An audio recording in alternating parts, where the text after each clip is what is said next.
Thanks, Rahel. And Clint, thank you so much for joining us today. I just want to make it clear, because a lot of our viewers probably use the Binax or other at-home tests. What Q does is different in that you sell a reader for about $250 and then individual tests that work with the reader for about $70. You get discounts with bulk buys. But tell us, for this product, what kind of surge in demand are you seeing right now, and are you able to meet that spike?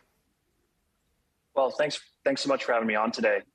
There is quite a lot of demand for our COVID-19 test, and it does detect the Omicron variant. Certainly for many people, accuracy in detecting COVID-19 is one of the most important things about a test, and we can bring that into the home with lab quality accuracy, results in 20 minutes. I'm really glad you pointed out that our system is different. We're not a rapid antigen test. We're really a sort of a new category of product. We're a nucleic acid amplification test where we make many billions of the copies of the genomic material inside of the virus, and then we're able to detect that.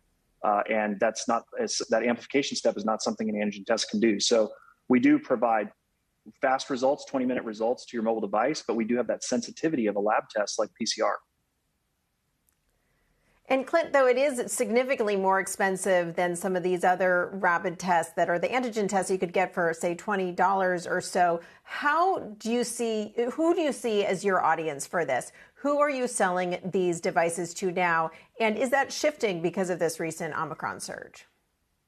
Yeah, our customer base is relatively diversified. We sell into 4 main customer categories. Of course, we've had a longstanding relationship with the Department of Defense and Health and Human Services.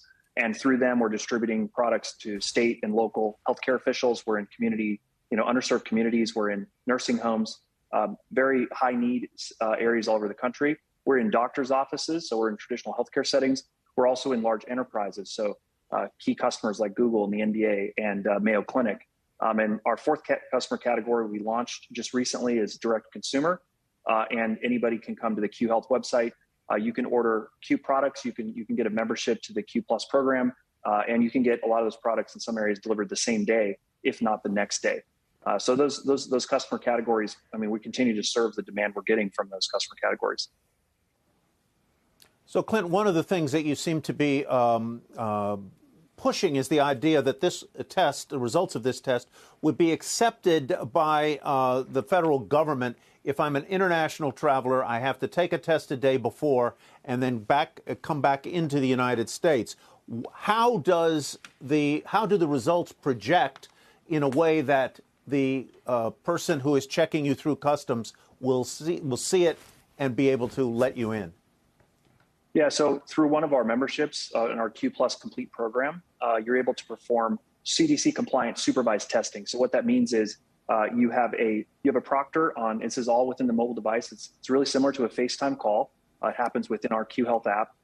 You get on the line with a proctor. The proctor supervises you taking a sample from both sides of your nostril and inserting that sample into the cartridge. They check your ID to make sure to verify that it's you. And then that test proceeds, and that proctor is able to verify that you in fact perform that test. And if the test is negative, your test result comes up on your mobile app, and it says proctor verified. And that proctor verified stamp allows you to travel, as you indicated, back to the U.S. in a CDC compliant manner.